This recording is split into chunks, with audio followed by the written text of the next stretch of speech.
Welcome to Satsang. Hello, could you please talk about raising consciousness? I could, but my new puppy has just grabbed my slipper and is about to chew on it. So if you could excuse me just for a second, I'm going to rescue my slipper.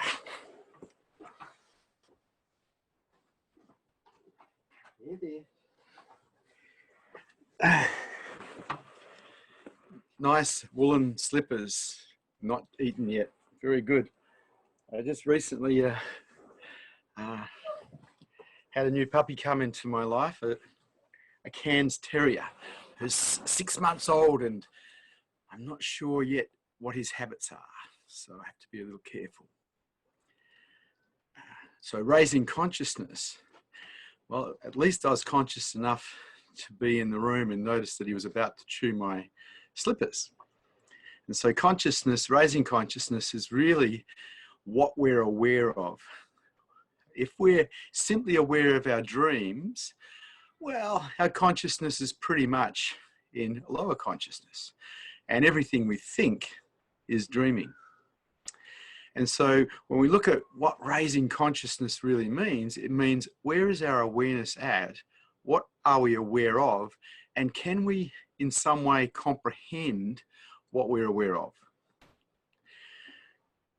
And so you could say that children who are very, very present, particularly from birth until about 4 years or 5 years of age, are very aware of their surroundings because they're not living in their heads yet.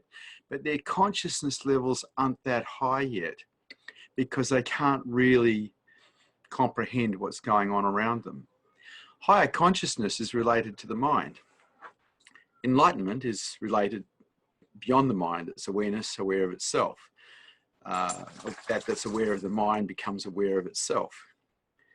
But in lower consciousness, we've just got awareness on our thoughts, on our dreams, on our feelings, and we think that we may have consciousness, but the truth is we're dreaming. And so the endeavor is to raise consciousness levels, and so we can see what the mind's actually doing, so we can see the mechanics of it, so we don't get caught in lower consciousness. In watching the mind, in witnessing the mind, we get to see those mechanics. We get to see how it all works. And as a result of that, instead of reacting to life unconsciously, we can respond to it. And you could say, in a nutshell, that's what higher consciousness is. The ability to respond rather than react, because reaction is usually unconscious, whereas response is a conscious movement. And so meditation, mindfulness training, even self-inquiry, the practice of openness, all of these things lead you to higher consciousness. The one thing that keeps you locked in lower consciousness is continual thinking, because it is dream, it is lower consciousness. And so the endeavor of the seeker is to go out of the mind and into reality. And the ultimate reality is knowing yourself as truth. Beingness, knowing itself. Isness, knowing itself. God, knowing itself. Whatever you want to call it. Beingness is everything. It's omnipotent. And it's omnipresent. And so by definition, you could say it's God. We as human beings have this potential to turn that's aware of our own minds back onto itself and know self as that, though it's not personal. There is no personal in beingness.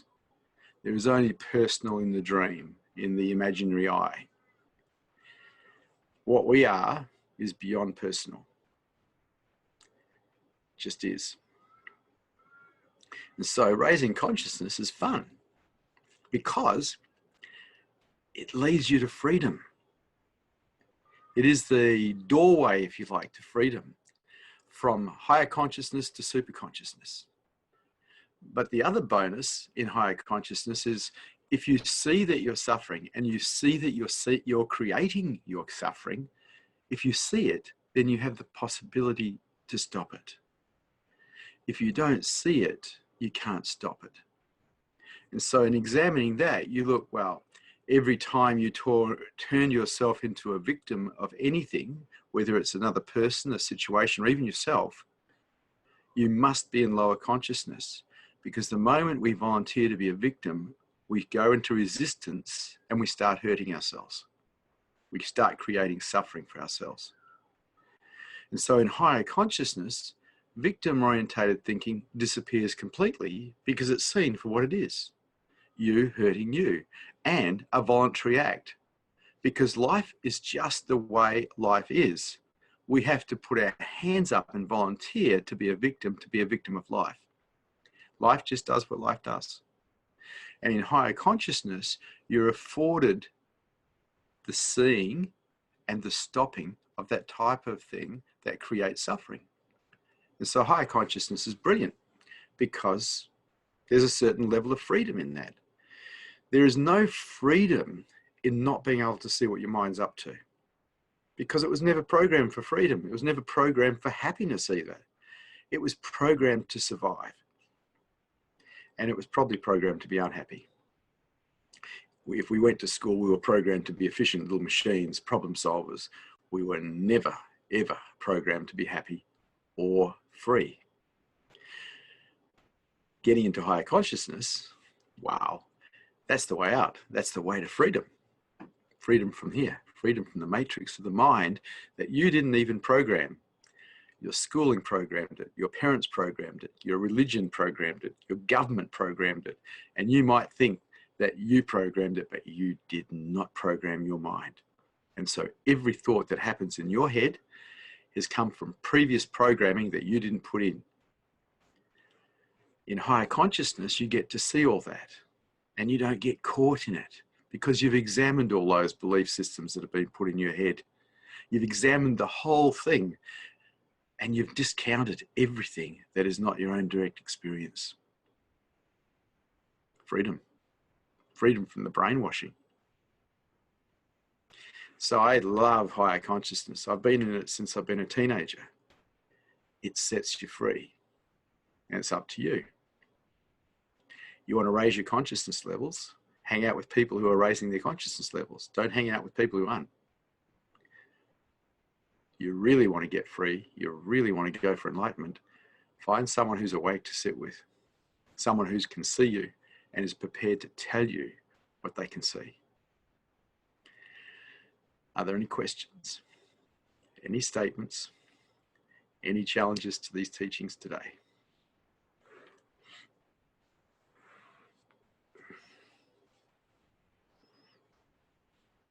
First question for today is, do you need to raise consciousness levels to have a heart awakening? I really don't know the answer to the question. Heart seems to open as a result of openness of the mind, but it can also open as a result of tragedy. And so there's a few different things that seem to open the heart. I mean, people can have heart openings taking drugs like ecstasy. So the truth is I don't know. I don't know the answer to the question. It's a good question, but I just don't know. For me, once I discovered that I actually had a heart, or I had love in me, or there was love, that's a better way of putting it, I decided to dedicate my life to finding more of that, because I recognized it for what it is. It's the true jewel of consciousness. It's the only thing that's valuable here. Everything else is a sham compared to love. It's the beauty. But it's up to you. I don't know if you have to raise your consciousness levels. I do know that if you want to have ongoing heart, if you want to have the knowing of love, the perceiving of love, you need to be open, because all forms of closure put a barrier between you and love. And so to take down your defense systems, you need a certain level of consciousness to be able to do that. But a person can have an awakening of heart. Like, awakening of a heart doesn't necessarily mean the heart stays awake. It's a bit like a satori. It's a glimpse. And that's what happened to me. I had a glimpse of true love. which was non-directional and had nothing to do with me. I recognized it was real. And in that glimpse or that awakening of heart, my mind was motivated to do something about it because it recognized what was valuable here. And at that point, I was 33 years old, and I realized I was actually broke because I didn't have it. I didn't have much heart. I was too closed. I was too defended. But I realized what was good and what was real, and it wasn't anything I was thinking. Love is real.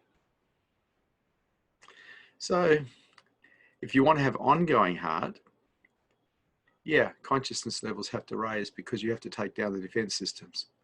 You have to take down everything and walk through the world in a way that is vulnerable, open, fresh.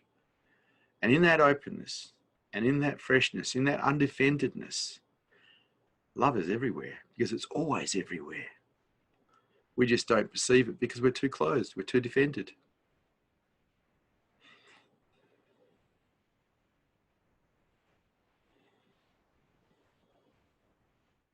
Satcha would like to ask a question. Hi, Satcha. Hello, Vishrant. Hello, Vishrant. Oh, I already said hello, Satcha. Maybe you weren't on air when I said it. Okay. Vishrant, how we can use both ways, like the way of meditation and the way of heart towards heart consciousness in a positive way? You're asking me how can we have heart and have meditation towards higher consciousness? Is that the question? Yes, yes. So both we can use it towards higher consciousness. So what is the way? Both we can use both at the same time and go towards higher consciousness? Okay, so the thing about heart is to facilitate heart, we actually have to be undefended and open. Otherwise, we can't facilitate heart. Heart doesn't tend to be perceived when we're closed and defended. It's perceived when we're open. So the way of the heart, you could say, is non-resistance or an undefended way of living in the world. Now, that undefended way of living or that openness also supports higher consciousness. It also supports enlightenment. On the other side, you've got discipline, which is the discipline of being present to what's real, which is usually meditation and mindfulness.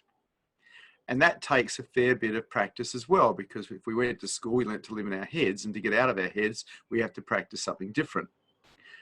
And so they both work together. One, the openness, because it facilitates higher consciousness and it facilitates enlightenment because it removes the obstacles in the way.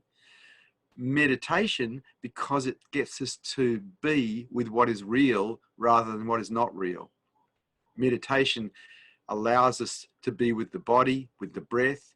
Eventually, it allows us to be with beingness itself. And so they're like two wings of the one bird. And in the marketplace, that bird can fly well if they're both there. Okay, thank you, Vishrant. But in both ways, the main thing is we need willingness. In both ways, do we need willingness? Yeah. I mean, in both ways. Yeah, if there's not willingness, well, you won't do it. It's that simple. And if you just try meditation or the path of the yoni in the marketplace, I doubt very much that'll work at all, because we don't have it. If we're in the marketplace, we're not sitting in a monastery or a cave or an ashram meditating and self-inquiring all day. We actually have to do business. We have to make a living. We have to feed a family.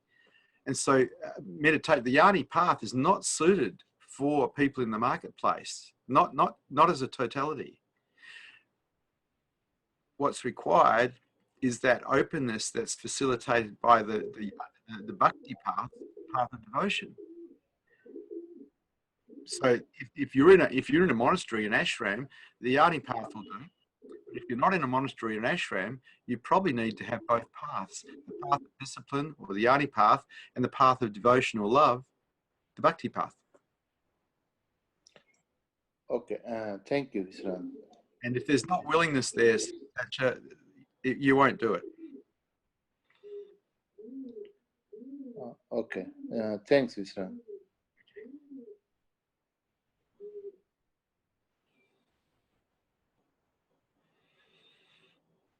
The next question is as follows. How can we know if we're becoming more conscious or just stuck in delusion of thinking we're becoming more conscious? Yeah, that's a good one. Yeah, people dream that they're very conscious. How I measured my consciousness when I was a seeker was I measured it by what disturbed me. Because like everybody else, I took offense to this. I got upset by that. I contracted over some things. And what I realized that as my consciousness levels were rising, I didn't get contracted over those things. I didn't react to those things. They'd been finished with. And so my mind was becoming more conscious because it wasn't getting caught in reactivity. And so I was measuring it by how trippy I used to be compared to how I was, and what issues no longer tripped me up at all. And it was noticeable because if I did get tripped up by something, I would examine that very thoroughly. What belief systems came into play that made me contract against whatever happened? Why did I go into resistance? What belief system supported that resistance? And I started to undo those belief systems because I wasn't interested in getting caught the same way again. Now, needless to say, I did, but every time I did, I examined it further and took it apart further until a day came where that instant might happen and something might have been touched, but there was no contraction, there was no resistance.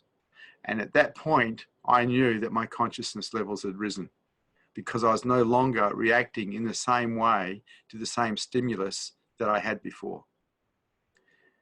I hope that answers that question.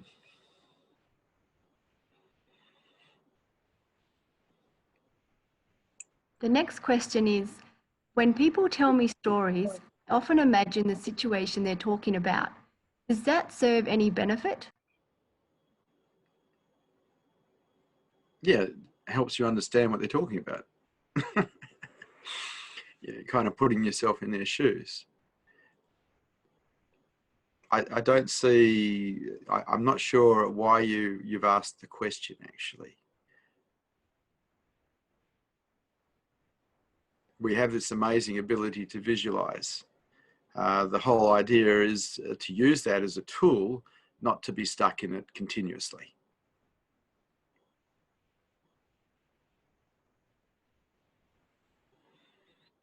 Question is, did you ever experience deep sadness for the suffering of humanity, or is that just another story of the mind? No, I definitely experienced deep sadness for the suffering of humanity. Like everybody else, I had access to the news and newspapers and the media, Facebook and whatever, and I could see the suffering because it was being presented. And yeah, it made me very sad to see so much suffering in the world. I got to see that a lot of it, though, as a matter of fact, most of it was caused by selfishness. And it made me realize that there is only one sin on this planet. There's no 2 sins or 10 sins, or there's only one sin, and it's selfishness. And if you can remove selfishness from your system, you've done the world a huge favor, because it is selfishness that keeps this world in darkness. It is selfishness that keeps this world at war. It is selfishness that keeps this world having terrorists, rapists, murderers, thieves, famines. It is selfishness. It is the only sin here. And we can go beyond that.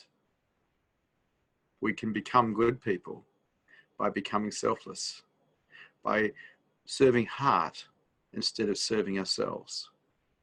And when we become a servant of heart and we start perceiving love in our lives, we just want to take care of everything and everyone, because that's how love affects our minds.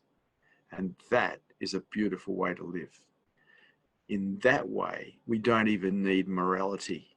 We don't need a set of rules to live by, because love will not, the mind will not allow itself to hurt or do anyone damage when it's being affected by love. The way of the heart is very beautiful. But there is so much sadness in the world. There is so much torment in the world. There's so much trauma in the world. The world we live in is a sad place. But you, as an individual, can make a difference by giving up selfishness, by becoming selfless, by serving heart. And you'll find that when you serve heart, you just want to take care of everyone and everything. This is the beauty way. This is the way of the heart.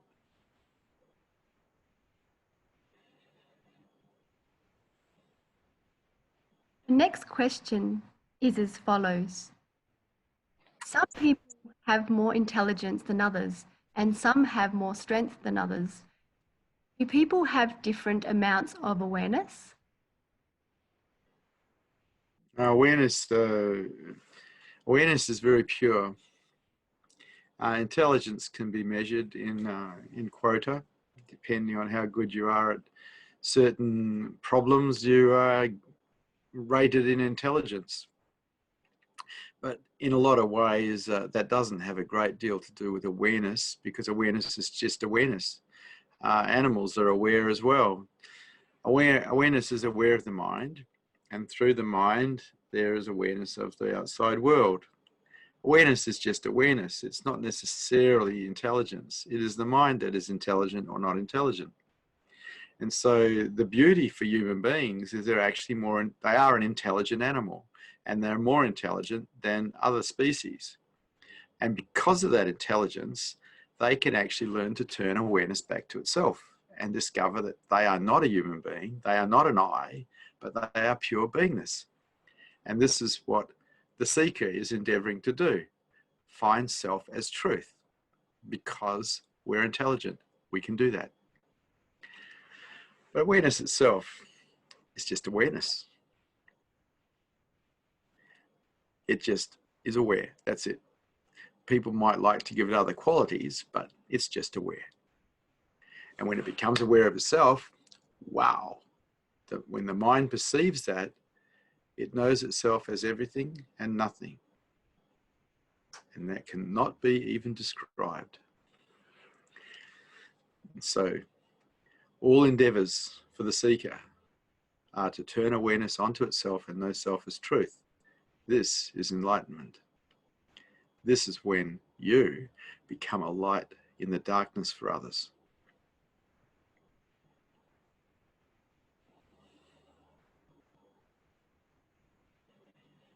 The next question is, I have been trying and trying for years to awaken, but nothing has happened. Why is this? There's a couple of different things. You can prepare the mind for enlightenment. You can prepare the mind for enlightenment by removing all the obstacles, by doing all the different meditations and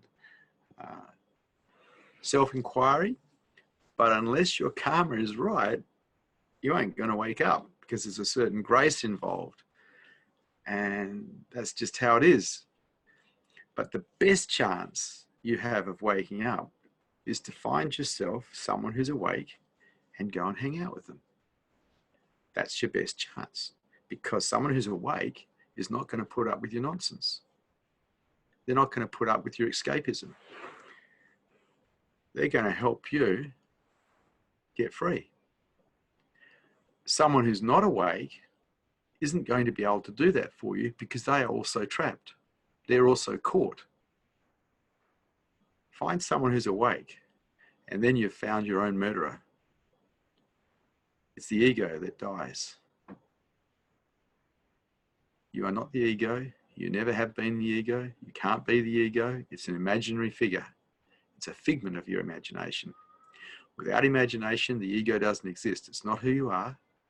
You are pure beingness. Find someone who's awake and let them take you there. But that would demand that you let them take you there. This is not what you get to control. Unconditional surrender, which is the doorway to enlightenment, is the release of all control. Find someone who's awake. Hang out with them. the best you can do.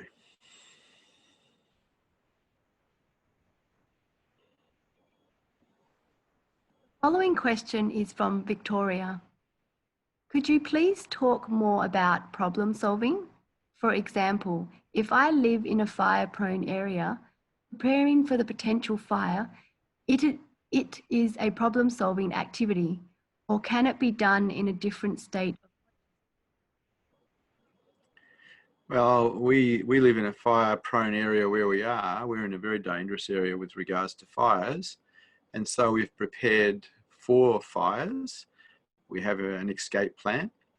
We have 2 sets of sprinklers connected to 2 separate pumps and 2 separate water supplies to put up a lot of water around the house and on the house if a fire comes. We actually have a trailer that has a fire pump that can be moved from site to site to put out spot fires. And we've prepared for fire. But I don't think about it. I did the preparation. Now if a fire comes, there's preparation ready. No need to think about it. No need to dwell on it. No need to dream about it. If it comes, it comes. We've also been told by the local fire brigade guys that if we do vacate the house, the fire brigade may let it burn because there's no lives to save in that house. And so we've, well, at least we'll probably go and sit on the roof and then they'll firebomb the house with helicopters. But that's just preparation as well. There's no need to dwell on anything ever. What you do is you make a plan, then you forget it. When it's time for that plan to be executed, you execute it. Over. I hope that answers that question. Victoria.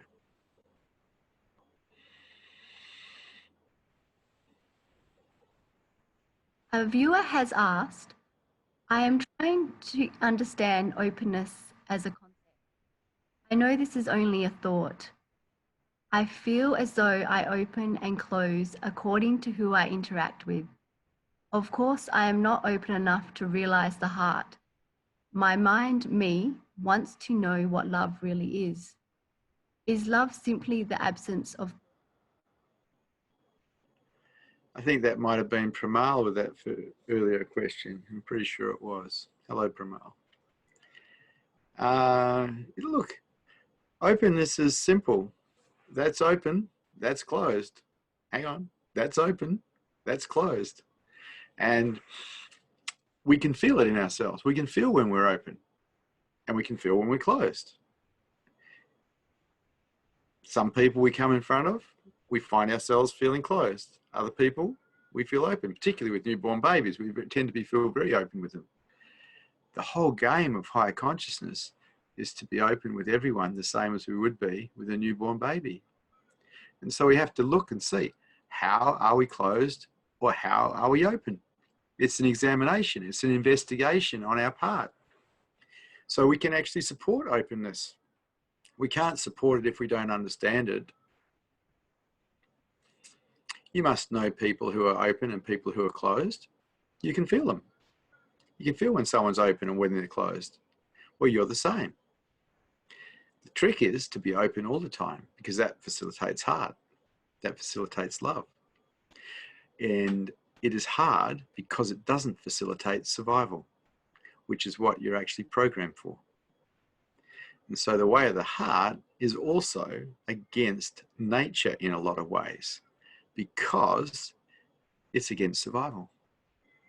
But with the way of the heart, if you're really into it, you're vulnerable all the time. You don't have defense systems. You're walking through the world not knowing. You're innocent. This is very beautiful. But it is not natural because it's not in defense of the vehicle of the body and mind. It's not natural for people to raise their consciousness levels. It's not natural for people to wake up.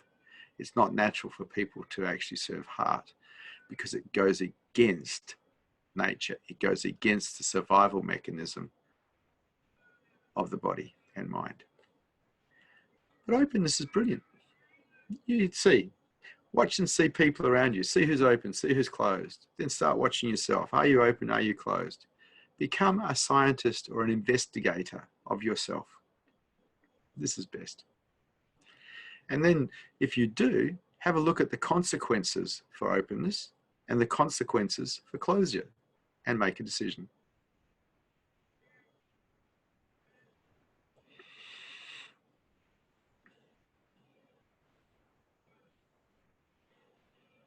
A viewer has asked, how do I interact with others at work while still keeping awareness on beingness?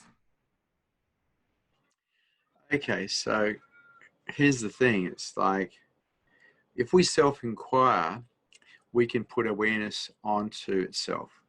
Someone who's advanced at self-inquiry can do that, asking the question, who's aware, and awareness will turn back to itself. Now, quite often, what'll happen is if they go back to their mind, awareness will pull away from itself and go back to the mind. And so there's a sense of losing something. But the truth is nothing's been lost. It's just that awareness has shifted from itself back to the mind. The trick in being in the world is a bit like having one foot in and one foot out. Awareness on itself and awareness out at the same time. And that is very advanced, but that's still not enlightenment. Enlightenment is awareness locked onto itself 24/7, no matter what is happening, whether you're out or you're in. And that takes a lot of practice. It doesn't tend to just happen by itself. Awareness to turn on to itself is not a natural phenomenon. It's actually unnatural in a lot of ways. So it usually is, for most humans, it's locked on the mind through the senses, the world. And that's how most people live until they die. For someone who's awake, awareness is aware of itself. It's also aware of the mind, and through the mind, the senses. So it's aware in more than one place. So one foot in, one foot out. It takes practice. It is not easy. I used to practice it with my teachers. I could find beingness in their presence, and then I'd try talking in their presence to them usually. And that was me having awareness on awareness, and at the same time having awareness to some degree on the mind and the outside world, operating in the world by talking to my teachers.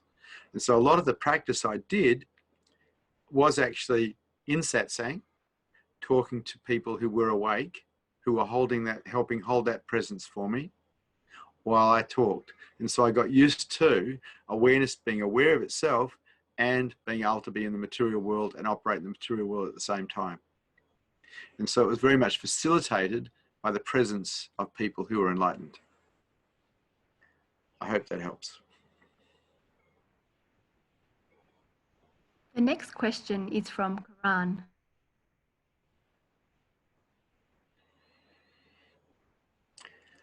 Hello, Karan. Does letting go of your own story raise your consciousness, and what is the best way to do that? Okay, so let's examine what letting go of our own story means first. If we're, for instance, I used to be a counsellor, I used to be a psychotherapist and naturopath. And so as soon as I hit the door at my clinic, the story of Vishrant disappeared. All the problems of Vishrant, all the different things that had to happen in Vishrant's life to make it work, they just disappeared. I was simply there for the person on the other side of that door, the client. And I found that after a while, because I'd spent 8 hours doing that, after a while, without a story of Vishrant, there was no problems. Life was really, really nice. And so I recognized that Vishrant had been carrying a story of himself continuously, but there was an ability to put that story aside for the benefit of others, to be in service to others. And at some point in my life, while working as a therapist, I decided, I wonder what that would be like if I did that 24 hours a day instead of just when I was working, leaving the story of Vishrant at the door instead of carrying it. And so I did. I left the story of Vishrant at the door. And life became so much more beautiful Because the story of Vishrant, like everybody else's story, is a story of problems. It's a problematic story.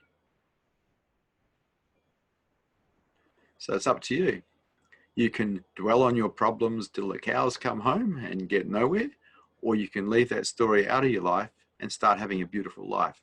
Because that story does not make your life beautiful. Because we weren't programmed to have a beautiful life. We were programmed to be problem solvers. We were programmed to dwell in our heads. We were programmed to dwell in our heads and solve problems and worry and procrastinate and get it right. Efficient little machines. But without the story of us, life is quite sweet. You should try it. Try when next time you're with someone, try leaving the story of you out and just be there for that person. And after a while, see how nice that is. Thank you. Thank you, Vishrant. Thank you, Kiran.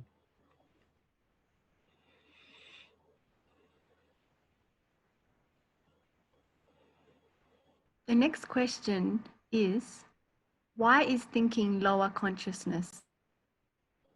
Because it's dream. All dream is lower consciousness.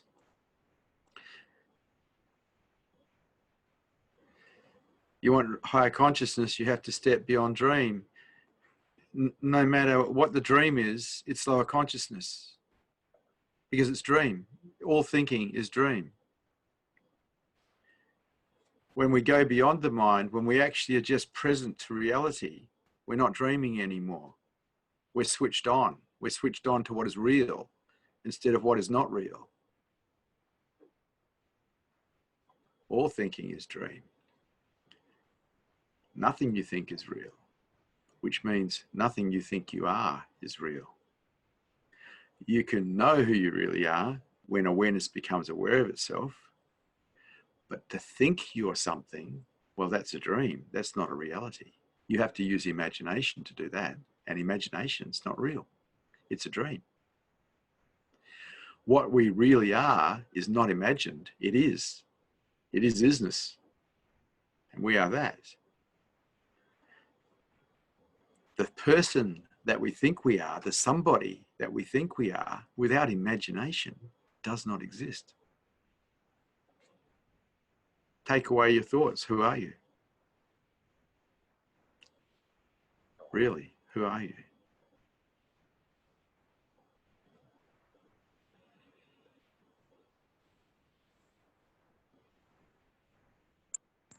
The next question is, does one need to develop a silent witness in order to raise our consciousness and dream from reality? And discern dream from reality. Okay. Yeah. If you can't see your mind, if all you're doing is getting caught in analyzing, well, you don't have the silent witness. You're actually dreaming. Analyzing itself is also dreaming. The only way that we can see the mind clearly is from an impartial witness that is non-judgmental, that simply witnesses the mind. And because it simply witnesses the mind and doesn't get involved, it sees the mind clearly without filters. Because it can see clearly without filters, it can start undoing the things that are in the way. Well, it doesn't, but the mind can start undoing the things that are in the way because it's seeing clearly. A silent witness is essential for undoing the mind. If you just try analyzing your mind, you're just caught in another loop of dream. In witnessing the mind, we see the mind clearly. Then we can undo it later. Because if you see there's an obstacle, well, then you can remove it. Witnessing or developing a silent witness is essential for higher consciousness. It's also essential for discerning the difference between reality and dream. One of the ways you can do that, though, that's very simple, is everything you think is dream. Everything you think is not real. Everything. Examine it for yourself. You show me what's real about thought. There's nothing real about thought. It's all imagined. And we are not that. We are beingness. We always have been. We always will be. We are now. We are actually at our final destination right now. It's just that's aware, which is what we are, is not aware of itself in most people. It's aware of the mind. And the mind thinks it's a somebody, but it's not who we are. We are that is purely aware of the mind. And when that's purely aware of the mind becomes aware of itself, our mind recognizes what we truly are, beingness.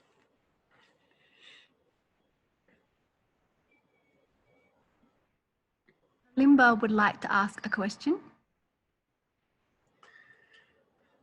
Hi, Klimba. Hello. You've muted yourself. I just did. Yes. Look, I love, and it resonates with me totally when you talk about going through the mind, letting it go, thinking and stuff like that. And all thinking is dream. But it just crossed my mind. If we're like that, how do we remember to put the eye drops in, to take our medication, the fact that we got a doctor's appointment? So where in dropping the mind do we put all these things that we have to remember and do? Okay. So I simplified my life tremendously, Kalimba, because I don't live in my head anymore. So I do have the ability to remember, and I do have the ability to project, but I tend to not do that. And so I live by routines. I do the same things every day. And because I'm very present to the moment, even the same meal every day would be a brand new meal for me. There would be no comparison. And so I think for about four years, I had fried rice every day. And for me, it was fresh every day. It was wonderful every day because there was no comparison. We only think we need to live in our heads. You see, I have a phone. Here it is here somewhere. And in this phone, there's a diary. And if I want to know what my routine is, I just look at the diary. I don't have to hold it in my mind. But I was doing that long before awakening. When I was a naturopath psychotherapist, I had a diary as well. It was a one-page diary for every day. And on that page had the list of things I had to do. And so I didn't have to hold that in mind either. I just followed the routine. And so my whole life is a series of routines because I'm just not interested in living in my head.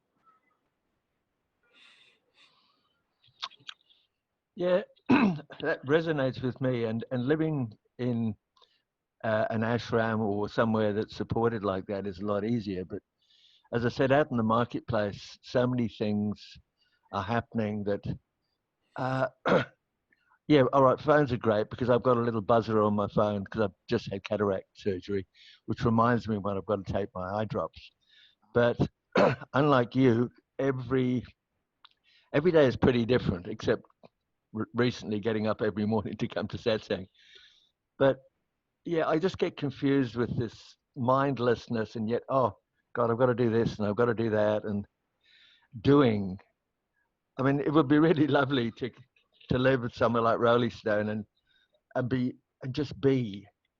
I find it hard to be in the marketplace. That's been my issue on the path. Okay, I've got to tell you though, it is possible. You've got to remember that I talk about living in a mindless space because I do, but I'm also the CEO of the Buddhist Society here, and I'm involved in maintaining 6 houses continuously, and they're large properties. I'm involved with I think something like 32 or 33 full-time disciples and all of their problems every day. Also the running of all the different promotions for the Restful Waters. And so that is also all done. And I do have a lot of people helping me, but I still have to do it. And I don't tend to dwell in my head at all, yet I get it done. We only think we need to live in our minds.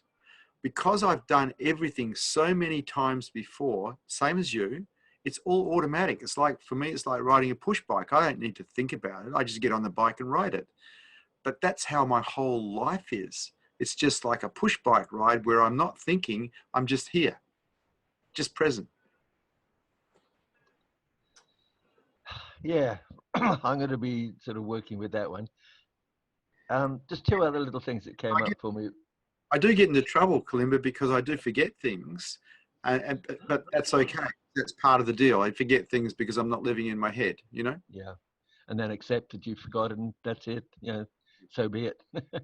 And other people get upset with me over that, but that's how it is, you know? Yeah. Two other little things that came up for me. One was when you were talking about having the same meal for however long. I remember Osho in discourse once talking about how somebody had said, "Oh, I'm sorry, Osho, this is the same meal as yesterday." And he said, "What? I don't remember yesterday. Every time the meal is coming, it is fresh." That's So that exactly resonated.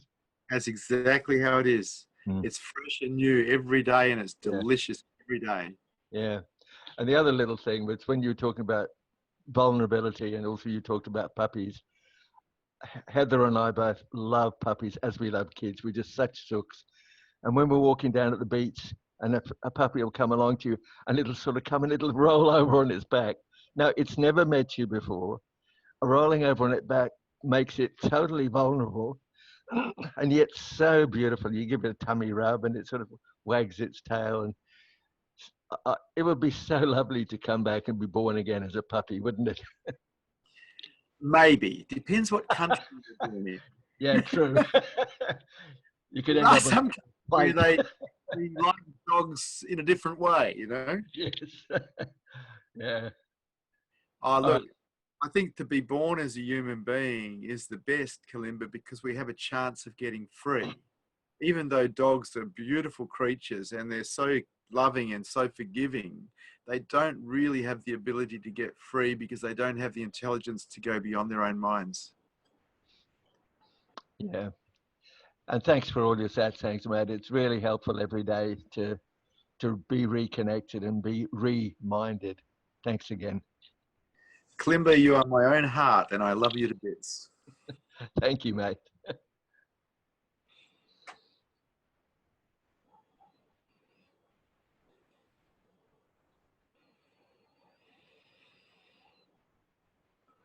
The next question is from Emma. Oh, hi, Emma. I don't think I've spoken to you since yesterday. It's becoming a bit of a regular thing. I'm enjoying it. You had a different name yesterday, though. Yeah, I what's the word? Brain fart.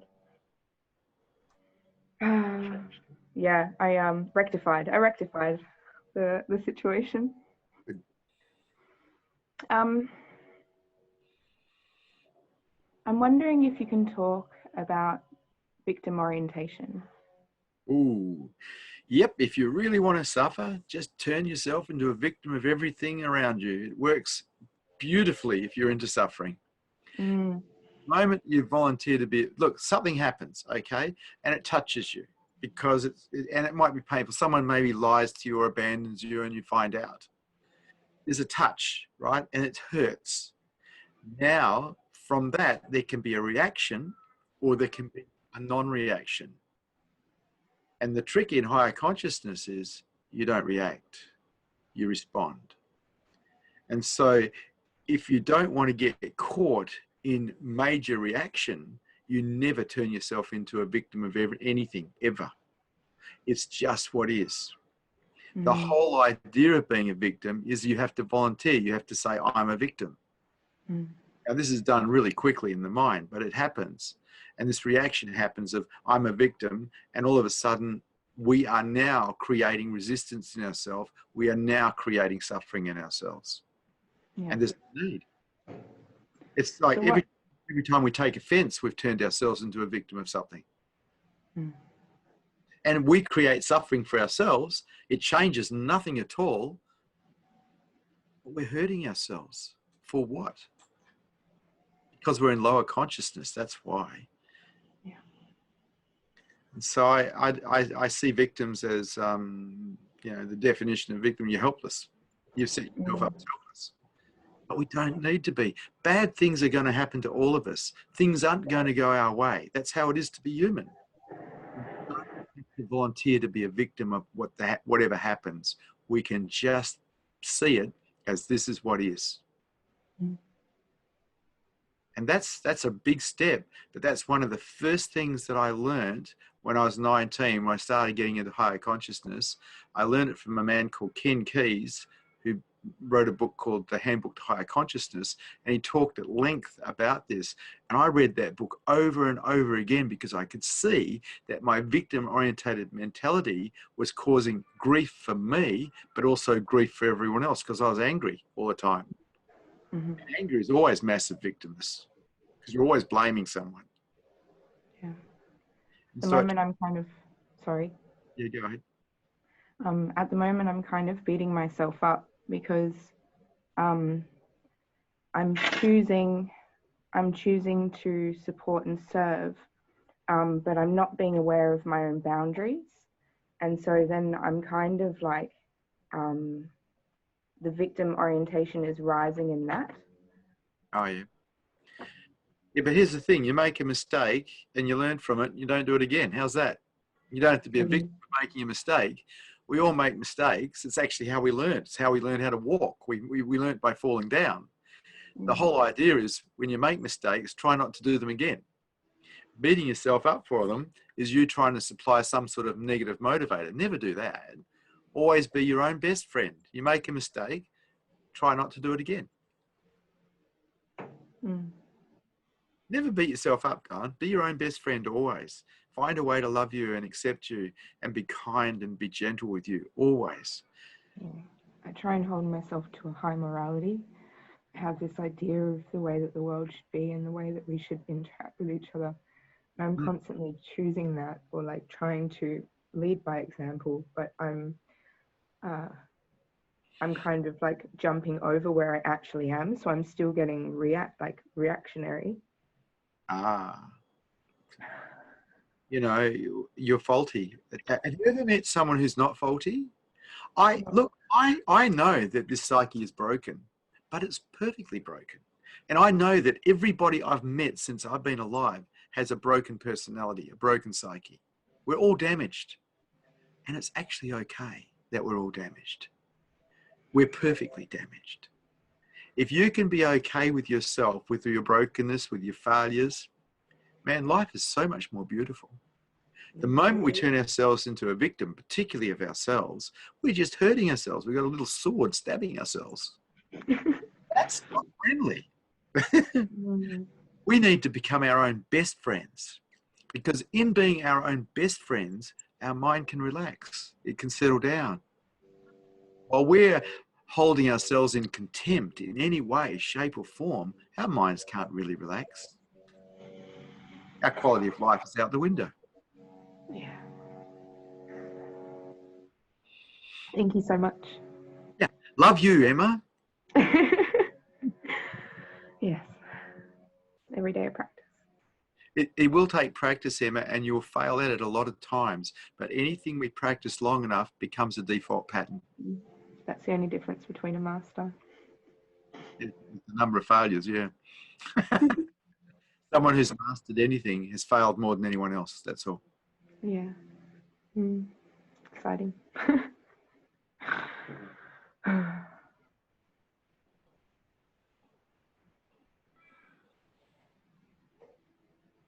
Anything more, Emma? No. Thank you for your time. Nice talking to you, Emma. As always.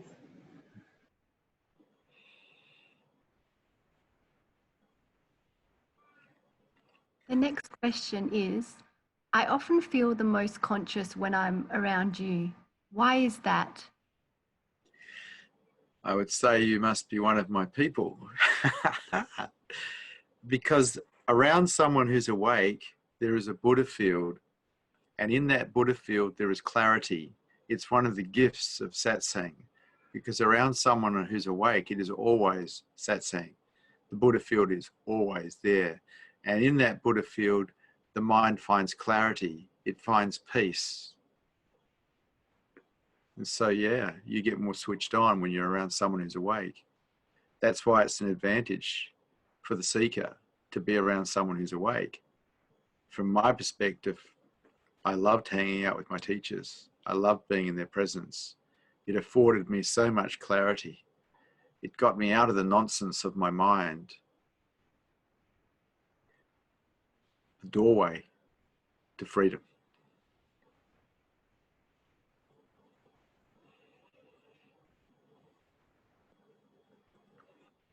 Next question is, how do I not use spirituality to escape feelings that I don't like? Well, you'd have to decide at some point inside yourself to stop escaping. Now, most people use a myriad of defense systems and escape plans to avoid feeling discomfort inside themselves. And as a result, never ever heal the wounds of their heart because they are such wonderful and amazing escape artists. And that is every human being, because we are basically primarily programmed to avoid pain and chase comfort. And in the avoidance of pain, we will use anything available to us, including spirituality, to escape. The only thing in spirituality that I know that cannot be used as an escape methodology, and it's only one thing, is the practice of openness. And the practice of openness doesn't even need to be seen by others. So it's something you can do all the time in the marketplace.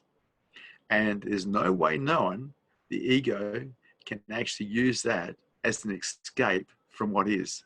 Because in openness, we get to feel everything. So it's up to you. What do you practice? Have you decided to stop escaping yet? If you haven't, well, you're going to continue. Your choice.